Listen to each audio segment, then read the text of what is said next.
Po 7 rokoch mohli topoličianski fanúšikovia vidieť svojho najslávnejšieho hokejistu Miroslava Šatana opäť v akcii. V exhibícii nastúpil v drese výberu All-Stars Topoľčany proti mužstvu Československý Lev.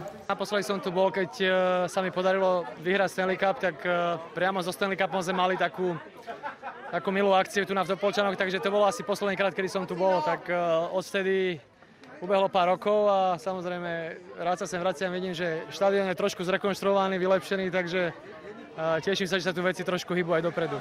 V drese domácich okrem Šatana nastúpili aj bývalí reprezentanti Tibor Melichárek, Radoslav Hecl či Ľubomír Višňovský. Ten si po nedávnom rozlúčkovom zápase užíva hokejový dôchodok. Zatiaľ nič sa nezmenilo, pokračujem v tom mojom štýle životnom, čo som mal predtým, takže som tam si zatrénovať a nejaké veci povybavovať a už sa motám aj okolo tých mojich aktivít športových, okolo športovísk, čo chceme stavať.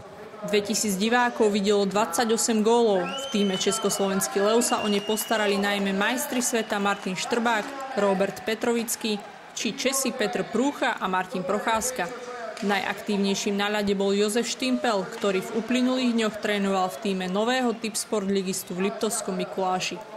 No, Mikuláš sa mi ozval a bola taká normálna, seriózna ponuka, s ktorým hovorím, že človek je tam pomaly ako doma na tom Liptove. Rokoval som aj s Ivanom Dropom a vyzerá to nádejne, je tam možnosť spolupráce, takže nič nevylučujem.